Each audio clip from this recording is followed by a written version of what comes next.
Thanks very much for staying with us. Time now for Eye on Africa with me, Georgia Calvin-Smith. Tonight, a day after Nigeria's president heads to Washington and has pledged US support in battling extremist attacks, dozens are killed in the northeast in a double suicide bombing. Boko Haram militants remain suspects for the violence. An angry crowd carries the body of a murdered priest to the presidential palace in Bangui. The victim was one of at least 15 killed in violence that followed an attack on a cathedral in the Central African capital.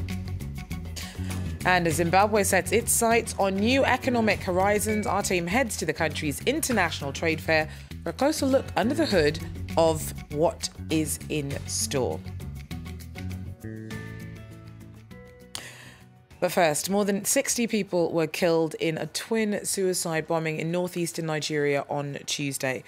A mosque and a marketplace were targeted in the city of Mubi in Adamawa state. There are fears that the death toll could still rise. No one's yet claimed responsibility for the attack, but Boko Haram extremists are the main suspect. The violence comes just a day after the US pledged greater support to Nigeria in its fight against the militants during President Muhammadu Buhari's visit to Washington. Sam Olukoya tells us more. Incidents happened during afternoon prayers in a mosque.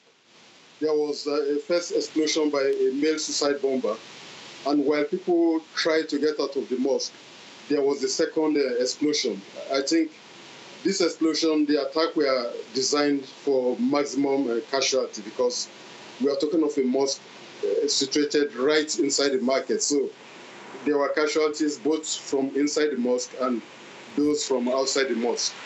The government is appealing for blood donation. Of course, that tells you the impact of what has happened so far. And for now, the government has not been able to say who exactly was responsible for this attack, but there are suspicions that it must have been carried out by the extremist group Boko Haram. Now, Nigeria's laid down a ton of money buying fighter aircraft from the US to move forward in that pushback against Boko Haram. Nigeria may still also be planning on purchasing attack helicopters from the US. Considering the guerrilla tactics being used by the extremists, will investing in all that hardware really make a difference at this point?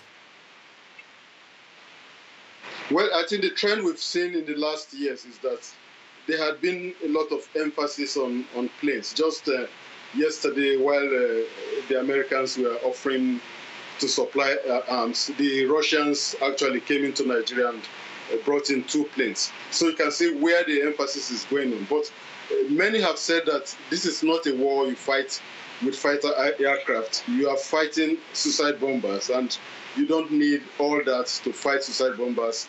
What you actually need is intelligence to be able to know where they are, where they're operating from, and where they are likely to strike next. There are people producing these things. As far as we know, the authorities don't know where these bombs are being produced. So many here feel that the emphasis should be in determining where they are producing these bombs, where the materials are coming from, and not to spend so much money on very heavy hardware to combat them. The government has said that, even yesterday they said Boko Haram has been defeated. If Boko Haram has been defeated, the question then is that why do you need so much investment in getting fighter aircraft, military hardware for a group that has been defeated? For now, many are saying that the emphasis should be on intelligence and not on military hardware. Sam Olukoya there for us in Lagos. Now, at least 15 people, including a priest, were killed in Bangui on Tuesday after gunmen attacked a church in the Central African capital. It happened on the border of the tense, mainly Muslim, PK5 neighbourhood. Violent skirmishes later broke out, and there are fears that the unrest could inflame tensions between Muslim and Christian communities. Nicholas Shamat tells us more. The fighting started when a militia group from the mainly Muslim district of PK5 in Bangui rammed through a roadblock. Security forces opened fire. Angry militiamen then attacked a church.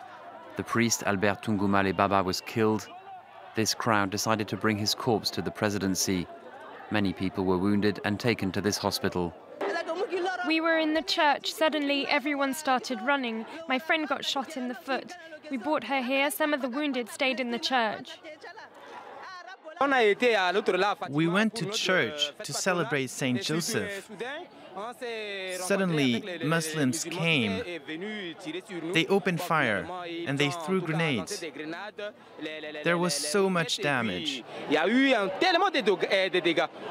After the church was attacked, some men burnt down a mosque.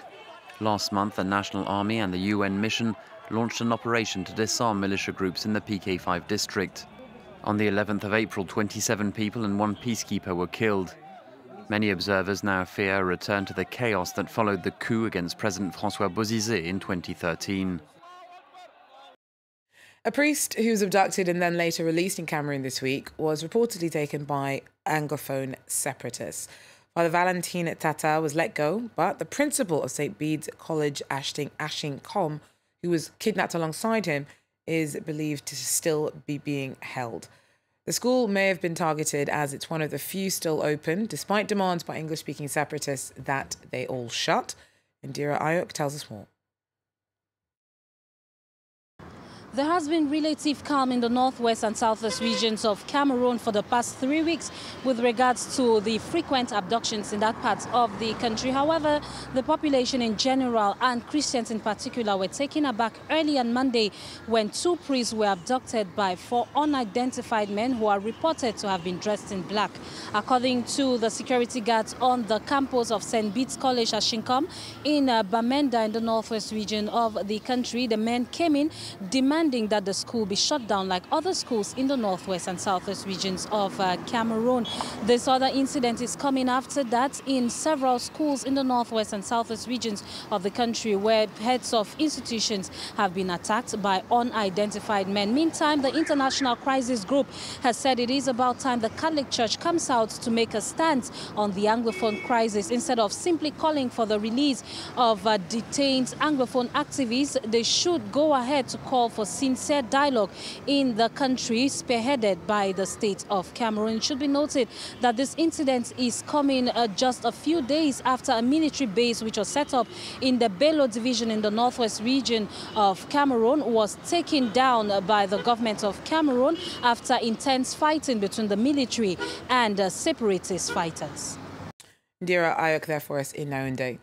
Now, Raila Odinga has told his supporters in Kenya to end a campaign of boycotting products and businesses allegedly linked to the ruling Jubilee Party and Kenyan President Uhuru Kenyatta. The Kenyan opposition leader called for the nationwide snubbing of companies like telecoms firm Safaricom, dairy firm Brookside, after alleging that fraud was behind his loss of last year's presidential election. In March, Odinga, though, called a truce with Kenyatta, and Tuesday's order to end the boycott suggests that relations may be improving between the two men.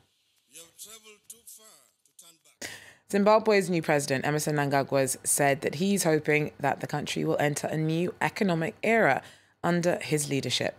He's pledged to reinvigorate the nation's fortunes after the damage done under former longtime leader Robert Mugabe.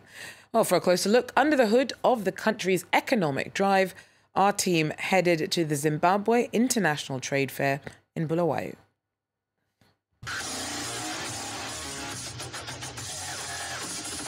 Zimbabwe's International Trade Fair is a place to be seen, and last week's Bulawayo annual event was particularly well attended. The trade fair that is held every year in Zimbabwe's second largest city is open to the general public, but is aimed at the business community who want to get a feel for investment opportunities. Kenya was among the African countries present at the fair, and for this ambassador, prospects are positive. I think there's an higher spirit of enthusiasm, greater belief into the promise of the future. There's a feeling of renewal, in the general public. Asian investors came to the fair and were there to charm. Zimbabweans are eager to discover the world.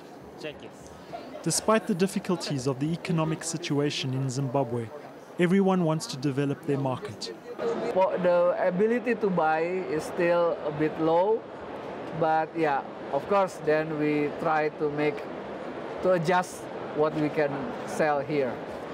We want to sell the military equipments, also hospital equipments, and the textile. More than 200 companies exhibited in Bulawayo, and businesswomen were here too, like at this honey product stand that even caught the eye of the First Lady. New President Emerson Mnangagwa's wife stopped for a while.